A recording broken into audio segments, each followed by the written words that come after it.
آئیں گے اللہ رب کی جگہ پہ وہ شیطان ہوگا بس۔ اچھا دوسری چیز، رہنما بنانا ہی بنانا ہے، یہ بھی ایک سیٹ ہے کہ جو خالی ہے، اور اس پہ اصلی شخصیت کون ہے جس کو بٹھانا ہے جی؟ اللہ تو رہنما نہیں ہے جی، اللہ تو رب ہے نا۔ رہنما ہے اللہ کے رسول اللہ صلی اللہ علیہ وسلم، اصلی رہنما کون ہے؟ حضور صلی اللہ علیہ وسلم اصلی رہنما ہے۔ اب اگر اصلی رہنما کو اس سیٹ پہ نہیں بٹھایا نا تو وہاں پہ کون آ جائے گا؟ نقلی آ جائے گا۔ نقلی کون ہوگا جی؟ ہمارا کوئی سیاسی لیڈر اور کوئی بندہ ہوگا جس کی باتیں ہم کرتے رہیں گے، بس اسی کے نعرے مارتے رہے، اسی کے ترانے پڑھتے رہیں گے۔ حضور صلی اللہ علیہ وسلم، اگر ہم حضور صلی اللہ علیہ وسلم کو، یعنی یہ دونوں سیٹیں، ایک رہنما کی اور ایک رب کی، یہ جو ہمارے اندر فٹ ہو گئی ہیں، ان پہ ہم نے اصلی بندے بٹھانا ہے، یعنی اصلی ان ہستیوں کو بٹھانا ہے۔ رب کی سیٹ پہ اللہ کو، اللہ نہیں ہے تو شیطان ہے، کوئی نہ کوئی رب بن کے بیٹھا ہوا ہے۔ اور اسی طرح رہنما، اگر حضور صلی اللہ علیہ وسلم ہمارے رہنما نہیں ہیں تو ہم نے کسی نہ کسی کو رہنما بنایا ہوا ہے، اور رہنما بنا کے ہم خوش ہیں۔ اگر یہ دونوں سیٹیں نہ ہوتی نا جی تو دنیا کا نظام نہیں چل سکتا تھا، کیونکہ رب کے بغیر بندہ، انسان جو ہے نا، وہ کبھی بھی سیدھے رستے پہ رب کے تصور کے بغیر آ سکتا ہی نہیں ہے۔ اور رہنما اگر نہ ماننا ہوتا کسی کو تو دنیا میں کبھی کوئی اجتماعی کام ہو سکتا؟ 6 بندے مل کے کسی کو کہیں جی آپ آگے آ جائیں، آپ بات کریں، تو جب رہنما والا تصور ہی کوئی نہیں ہے تو ہر بندہ کہتا جی میں خود رہنما ہوں، تو کبھی تو مل کے برادری بھی نہ بن سکتی، نماز بھی نہ ہو سکتی، ہاں جی یہ آگے کدھر ہونے لگا، میں آگے ہونے لگا، تو پھر تو ختم ہو جاتا معاملہ۔ لیکن اس میں اصلی لوگ دے دیے رسول اللہ صلی اللہ علیہ وسلم، رہنما کی جگہ اور رب کی جگہ اللہ۔ تو اب یہ اندر فٹ ہو گئے۔ اصلی کی میں اصل میں بات کرنے لگا تھا، اصلی۔ اب یہ فرقان اصلی کیا ہے جی؟ اصلی فرقان کیا ہے؟ قرآن ہے اور سنت ہے، ٹھیک ہے جی۔ اصلی فرقان یہ ہے، جو آدمی قرآن پڑھے گا تو قرآن پڑھتا رہے گا، پورے قرآن کو سمجھے گا۔ قرآن میں جو باتیں اہم ہیں وہ بار بار اپنی شکل بدل بدل کے آتی رہتی ہیں۔ اسی طرح حضور صلی اللہ علیہ وسلم کی سنت کو پڑھے گا، سمجھے گا، حدیث سمجھے گا۔ دیکھیں کوئی آدمی قرآن نہیں سمجھ سکتا، کوئی بندہ قرآن نہیں سمجھ سکتا، اس کو سمجھنے کے لیے ضروری ہے حضور صلی اللہ علیہ وسلم کو سمجھا جائے۔ حضور کے ذریعے قرآن کو سمجھا جائے گا تو قرآن سمجھ جائے گا، ورنہ قرآن ہمیں سمجھ آنے والا نہیں ہے۔ اور حضور صلی اللہ علیہ وسلم کو اگر کسی بندے نے صحابہ کے بغیر سمجھنے کی کوشش کی تو وہ بھی گیا گمراہ ہو گیا۔ حضور کو کیسے سمجھنا ہے؟ جیسے صحابہ نے سمجھا ہے۔ اتنا ادب تو کم از کم ہونا چاہیے حضور کا کہ آپ پانی وضو کر رہے ہیں اور پانی زمین پہ گر رہا ہے، نہیں گرنے دیتے۔ حضور صلی اللہ علیہ وسلم کا تھوک مبارک زمین پہ گرنے دیتے ہیں؟ نہیں گرنے دیتے۔ اور ان کے پاس عطر کی شیشیاں کون سی ہیں صحابہ کے پاس جی؟ گرمی ہے اور حضور صلی اللہ علیہ وسلم کو پسینہ ہے، اس پسینے کو رکھو۔ انہوں نے کہا جی آپ کے پسینے کا قطرہ اگر کپڑوں پہ لگا لو تو وہ خوشبو آتی ہے۔ بڑے بڑے بادشاہ پوچھتے ہیں جی یہ کون سی خوشبو لگائی ہوئی؟ تو یہ حضور صلی اللہ علیہ وسلم کے ساتھ صحابہ کا جو ایک رشتہ ہے۔ اور دیکھیں صحابہ کے اندر آپ چستی کا ماحول مظاہرہ فرمائیں کہ پتہ نہیں کتنے، یہ بدر جو ہے کوئی 100 سے زیادہ کلومیٹر ہے مدینے سے، ہیں جی؟ تو بدر کی طرف جا رہے ہیں صحابہ، اور وہ پہاڑیوں پہ چڑھتے، اب تو کاریں اے سی اور سڑکیں بنی ہوئی ہیں تو پہاڑیوں پہ چڑھ چڑھ کے جاتے ہیں۔ تبوک کا اندازہ لگائیں، 300 کلومیٹر ریتلے زمین میں جہاں پہ کچھ نظر پانی نہیں، وہ کھانا نہیں، ایک ایک کھجور چوس چوس کے کھا نہیں رہے، کھجور کو چوس رہے ہیں۔ تو اطاعت حضور صلی اللہ علیہ وسلم کی کوئی انہوں نے جیسے کی ہے کوئی کر سکتا ہے؟ آج ہمیں کہتے ہیں صحابہ کون تھے جی؟ تو صحیح کا جو اگر سمجھنا ہے نا جی فرق، تو ان تینوں چیزوں کو پڑھنا ہوگا۔ جب ان کو پڑھ لیں گے تو اللہ تعالیٰ کا ڈر دل میں پیدا ہوگا۔ جب حضور کو پڑھیں گے، قرآن کو پڑھیں گے، صحابہ کی زندگی کو پڑھیں گے تو اللہ تعالیٰ کا ڈر، ایک تقویٰ پیدا ہوگا۔ جب ان تینوں کا علم دماغ میں ہوگا تو ایک فرقان لگ جائے گی اندر، بندے کا ضمیر اندر سے کہہ دے گا کہ یہ کام غلط ہو گیا، میں نے نہیں کرنا، یہ کام صحیح ہے میں کر دوں گا، یہ کام صحیح نہیں ہے یہ میں نہیں کر سکتا۔ فرقان اس چیز کو کہتے ہیں۔ اور یہ اصلی ہے۔ نقلی اگر آپ نے نہ قرآن پڑھا نہ حدیث پڑھی نہ کوئی اور چیز پڑھی تو ایک نقلی فرقان آ جائے گی، نقلی۔ یہ کون لے کے آئے گا جی؟ ابلیس۔ وہ فیصلے دینا شروع ہو جائے گا، یہ جائز ہے یہ ناجائز ہے اپنے پاس سے ہی۔ تو وہ بندہ کون ہوگا؟ اللہ تعالیٰ نے کہا کیا تم نے ایسے شخص کو دیکھا کہ جس نے اپنی خواہش نفس کو اپنا معبود بنا لیا ہے، اس کو وہ بندہ وہ بن جائے گا۔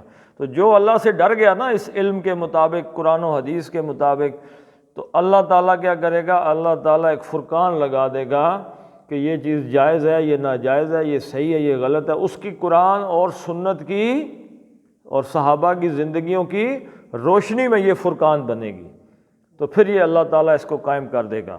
جب یہ قائم ہو جائے گی تو پھر کیا ہوگا جی؟ وہ جو فتنہ ہے نا، انما اموالکم و اولادکم فتنہ، وہ جو فتنہ ہے اس فتنے میں بندہ مبتلا نہیں ہو سکے گا۔ اسے پتہ ہوگا یہاں سے آگے ادھر جانا ہے کہ نہیں جانا، ادھر نہیں جانا، تو اس میں سے بچت ہو جائے گی۔ سب سے پہلی بات جی تقوی اختیار کرنے کی کیا ہے؟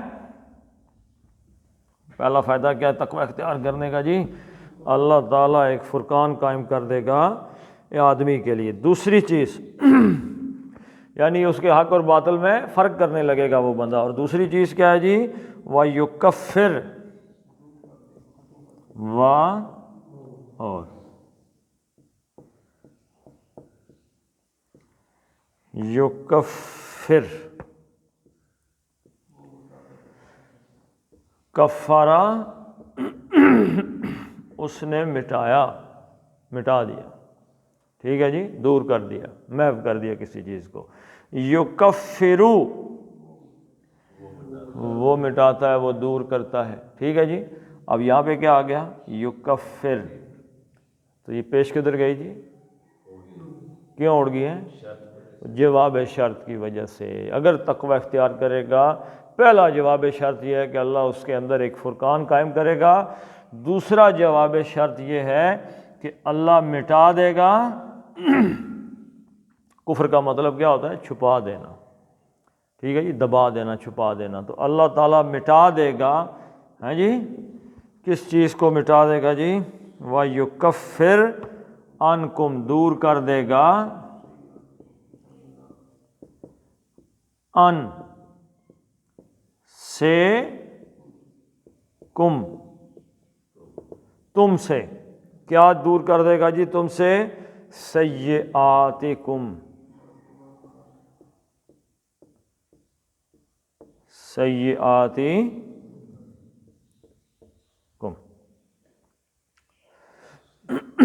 سیئات کیا ہے جی؟ سیئاتن کی جمع ہے۔ سیئاتن کس کو کہتے ہیں؟ برائی کو، گناہ کو، ٹھیک ہے جی، گناہ، برائی۔ تو سیئاتن ایک برائی اور سیئاتن زیادہ برائیاں۔ تو یہ آ گیا مفعول اس کا کہ کس چیز کو؟ یکفر وہ مٹا دے گا، کس کو مٹا دے گا؟ گناہوں کو، کم تمہارے۔ پہلی بات تو یہ ہے کہ اگر اللہ سے ڈر کے زندگی گزاری جائے قرآن و حدیث کی روشنی میں تو اللہ تعالیٰ ایک فرقان بنائے گا، بندہ گناہوں کی طرف جائے گا ہی نہیں۔ لیکن پھر بھی معصوم تو نہیں ہے، گناہ کہیں نہ کہیں الٹی سیدھی کوئی زبان سے حرکت ہو جاتی ہے، کوئی بندہ کام کر جاتا ہے، تو اللہ کیا کرے گا؟ اگر کوئی گناہ ہو گیا تو اللہ تعالیٰ اس کو مٹا دے گا۔ کیوں مٹا دے گا جی؟ اس وجہ سے کہ گناہ کرنے کے بعد اس کی فرقان بول پڑے گی۔ اللہ کے نبی صلی اللہ علیہ وسلم نے فرمایا گناہ کیا ہے؟ کہ جو تمہارے دل میں بے چینی پیدا کر دے، جو دل کو مضطرب کر دے وہ گناہ ہے۔ اور نیکی کیا ہے؟ جو دل کو سکون دے دے۔ تو جو ہی اس کے دل میں ایک خیال آئے گا، ہم آگے پڑھ چکے ہیں کہ جو ہی شیطان والا معاملہ ہوتا ہے تو اہل ایمان کی آنکھیں کھل جاتی ہیں۔ تو کھل جائے گی تو وہ کہے گا یا اللہ جی توبہ، ٹھیک ہے جی۔ تو یکفر عنکم سیئاتکم، تو اگر گناہ ہو گیا تو بندہ توبہ کرے گا تو اللہ تعالیٰ اس کی گناہوں کو معاف کر دے گا، مٹا ہی دے گا، اس کے نامہ اعمال سے محو کر دے گا۔ تیسری چیز کیا ہے جی؟ وَيَغْفِرْ لَكُمْ اور یغفر غفرا یغفرو، یغفرو کا کیا مطلب ہے؟ وہ بخشتا ہے. اور یہ پیش کدھر چلی گئی جی؟ یہ تیسرا جواب شرط آ رہا ہے، وَيَغْفِرْ، اور وہ بخش دے گا. کس چیز کو بخش دے گا جی؟ یغفر لکم، تمہاری بخشش کر دے گا. یعنی تمہاری بخشش، اردو میں ایسے آ گیا ہے، یعنی تمہارے لیے وہ بخشش کر دے گا، تمہاری، ٹھیک ہے، لکم تمہاری بخشش کر دے گا. وَيَغْفِرْ لَكُمْ. اب یہ تینوں چیزیں ہیں، ان کو غور کریں. اگر بندہ تقوی اختیار کرتا ہے تو 3 سٹیجز ہیں. نمبر 1، ایک فرقان قائم ہو گئی تو آدمی گناہ سے از خود بچ گیا، یعنی اللہ کی رحمت سے. دیکھو نا، جب آدمی اللہ کا تقوی اختیار کرتا ہے تو بہت سے گناہوں سے تو وہ ویسے ہی محفوظ ہو جاتا ہے. یعنی اگر پتہ چلے جی کوئی ناچنے والی عورت آ رہی ہے کسی شادی میں، یا خسرے آ رہے ہیں، تو جس کو اللہ نے تقوی دیا ہوا ہے وہ جائے گا خسرے دیکھنے کے لیے؟ فلم لگی ہوئی ہے سنیما میں جائے گا؟ شراب خانہ کھل گیا جائے گا؟ بہت زیادہ کام ایسے ہوں گے. اللہ کا تقوی اختیار کرنے سے اللہ کی رحمت ایسی ہوگی کہ وہ ویسے ہی بچ جائے گا. ان سے کہے گا جی یہ تو بڑے شیطانی کام ہے، میں جاتا ہی نہیں ہوں. برادری میں شادی ہو، پتہ چلے رات کو عورتیں ناچنے کے لیے آ رہی ہیں، تو وہ جائے گا شادی، بے شک برادری ہو، ہاں جی، نہیں جائے گا. اور اگر جائے گا تو اس کا مطلب ہے ابھی اس کی بسم اللہ ہی نہیں ہوئی. اگر شادی انجوائے کرنے چلا گیا نا، چلو جی آ رہی ہیں عورتیں ماشاءاللہ ناچنے کے لیے. آج ہمارے ہاں سب سے بڑا فتنہ کیا ہے؟ مال. جس کے پاس 4 ٹکے آ جائیں. کسی آدمی نے اس نیزہ پھینکنے والے ارشد ندیم کی بیوی دیکھی تھی، وہ کہتے ہیں پردہ کرتی تھی، کرتی ہوگی پردہ، نہیں کرتی ہوگی، ہم نے تو سنا ہی ہے نا، ہم نے تو نہیں دیکھی. جوں ہی پیسہ آیا، نیزہ پھینکا جی، فلاں آدمی نے 6 کروڑ دے دیا، 10 کروڑ مریم نواز نے دے دیا، اتنے کروڑ فلاں نے دے دیا، پیسے آ گئے، کھلے پیسے آ گئے. کوئی جناب مرسڈیز گاڑی دے رہا ہے، کوئی ویگو ڈالا دے رہا ہے، کوئی کیا دے رہا ہے، اس کو مال و دولت سے بھر گیا. تو جو ہی حکومت نے دعوت کی تو زنانی نے سب سے پہلے کیا کیا جی؟ پردہ غائب. فیشن فوشن، سرخیاں پاؤڈر کریمیں لگا کے تو وہاں پہنچ گئی جا کے ساتھ بیٹھنے کے لیے. پیسہ آ گیا جی. پیسہ آتا ہے تو اس پیسے کا اظہار کرنے کے لیے لوگ عام طور پہ شیطانی رستہ اختیار کرتے ہیں. اچھا خاصا بندہ شادی آ گئی بچے کی، ٹھیک ہے جی عورتیں نچا دو، آ گئی ناچنے والی، نچاؤ جی کوئی بات نہیں. پیسہ جو ہے کھلا پیسہ. اب وہ در حقیقت کرتا کیا ہے کہ جس اللہ نے اس کو پیسہ دیا ہے وہ اس کی نافرمانی میں حد سے نکل جاتا ہے. یعنی کہ اس کو کہتے ہیں کہ جو پیسہ دیا ہے اس کا کفران کرنا، کہ میں نے تمہیں اس لیے پیسہ دیا تھا کہ تم گندی عورتوں کو شادیوں پہ نچا کے وہاں پہ پیسہ پھینکو. اور اگر بندہ وہاں چلا گیا، جا کے ناچنے والی عورتوں کو انجوائے کر لیا تھوڑی دیر، صبح نماز میں آ گیا اللہ اکبر، تو اس کا مطلب ہے کہ یہ ایک اس کے اندر فرقان اپنی ذاتی نہیں ہے، کس کی لگائی ہوئی ہے؟ ابلیس کی. وہ سمجھا کہ او ٹھیک ہے چلو کوئی برادری کا معاملہ چسکا ہی ہو گیا، صبح ادھر بھی ٹھیک ہے، نماز بھی ہو گئی، دونوں قرآن بھی ہو گیا، سب کچھ برابر ہو گیا. تو اگر اس کے اندر فرقان ہوگی تو وہ اس طرف جائے گا ہی نہیں. نمبر 2، اب کچھ چیزیں فرقان سے ہو گئی، غلطی ہو گئی، ٹھیک ہے جی، غلطی ہو گئی، کو گناہ کر دیا اس نے. ہوگا گناہ نا جی، انسان جو انسان سے ہی گناہ ہوتے ہیں. گڑبڑ ہو گئی کہیں نہ کہیں تو کیا ہوگا جی؟ اب اس کو اس کے بعد کیا ہوگا؟ شرمندگی ہوگی. اتنی شرمندگی ہوگی جیسے حضرت معاویہ رضی اللہ تعالیٰ عنہ کے بارے میں روایت آتی ہے کہ ایک رات کو شیطان آ گیا اور سلا دیا آپ کو فجر کے ٹائم پہ. جب آنکھ کھلی تو آپ اتنا شدید روئے، اللہ سے توبہ کی اور معافی مانگی، اللہ سے اتنا شدید روئے کہ اللہ تعالیٰ نے کہا بھائی اتنی زبردست توبہ ہے تو اب اس کو تم اور زیادہ اجر دو، نماز سے بھی زیادہ اجر لکھ دو. اتنا شدید ایک آدمی رویا. تو دوسری رات جب صبح ہوئی نا تو شیطان خود جگانے کے لیے آ گیا. اس نے کہا کہ ایسا نہ ہو کہ پھر دوبارہ رو کے اللہ کو اتنا زیادہ راضی کر لے، تو تھوڑا اجر ہی ٹھیک ہے، اٹھ کے نماز ہی پڑھو. تو وہ جو شرمندگی ایک دل میں پیدا ہوتی ہے، گناہ ہو گیا. صحابہ کا آپ طرز عمل دیکھیں، اگر کچھ ہو جاتا تھا تو وہ کیا کرتے تھے جی؟ اپنے آپ کو ستون سے باندھ لیتے تھے، جب تک حضور نہیں کھولیں گے ہم نے کھلنا نہیں ہے. بہت سے واقعات آپ کو ملیں گے، اپنے آپ کو نا ستون سے باندھ لیا، حضور کھولیں گے تو کھلیں گے، ویسے ہم نے نہیں کھلنا، اتنی اپنے گناہ پہ شرمندگی ہوتی تھی۔ تو اتنا شدید شرمندہ ہو کے جب توبہ کی تو پہلی سٹیج تو اللہ تعالیٰ کی مہربانی کی یہ ہے کہ یکفر عنکم سیئاتکم، کہ اللہ تمہارے گناہوں کو مٹا، نامہ اعمال میں ہی نہیں رہے، مٹا ہی دیا۔ اور اگر کوئی رہ گیا نامہ اعمال میں تو اللہ تعالیٰ اس گناہ کی کیا کر دے گا، گناہ لکھا ہوا ہے، لیکن اللہ تعالیٰ غین فے را، اے ڈھانپنے کو کہتے ہیں، اللہ تعالیٰ اس گناہ کو ڈھانپ دے گا، لکھا ہوا ہے نامہ اعمال میں، لیکن اوپر کوئی چیز ایسے رکھ دی میں نے تو نظر تو نہیں آ رہا نیچے کیا پڑا ہوا ہے، تو وہ گناہ اللہ تعالیٰ نے چھپا دیا۔ اللہ کہے گا نہیں، کیوں چھپا دیا؟ اچھا مٹا کیوں دیا جی؟ دیکھیں اللہ تعالیٰ کی مہربانی چیک کریں، مٹایا کیوں اور چھپایا کیوں؟ صرف ایک کام کے لیے کہ کسی کے سامنے بھی میرا بندہ شرمندہ نہ ہو۔ کیوں شرمندہ کس کے سامنے ہونا ہے؟ اگر اللہ کے سامنے شرمندہ ہو گئے، اللہ کے سامنے ہاتھ جوڑ دیا، اللہ کے سامنے رو لیا، تو اللہ پھر اپنے بندے کو کسی اور کے آگے شرمندہ، تو جو اللہ کے سامنے شرمندہ نہیں ہوتا نا، اللہ کے سامنے ہاتھ نہیں جوڑتا، اللہ پھر اسے ساری دنیا کے سامنے شرمندہ کر دیتا ہے کہ جاؤ۔ لہذا یہ توبہ کا جو معاملہ ہے تو تقوی یہ ہے کہ یا تو گناہ سے بندہ پہلے ہی بچ جائے، یا پھر یہ ہے گناہ ہو جائے تو پھر بھی تقوی کی صورت یہ ہے کہ بندہ توبہ کی طرف چلا جائے اور اللہ تعالیٰ کے سامنے ہاتھ جوڑ دے۔ واللہ ذو الفضل العظیم، واہ، اور اللہ ہے، ہاں جی، واللہ ذو کا کیا معنی ہے؟ والا، کیا معنی ہے جی؟ والا۔ ذو الفضلی، ذو کے ساتھ ہمیشہ اس کا مضاف الیہ بن کے آتا ہے مجرور، فضلی، فضل والا ہے اللہ، فضیلت والا ہے۔ فضل کے کیا معنی ہے جی، کسی کو پتہ ہو؟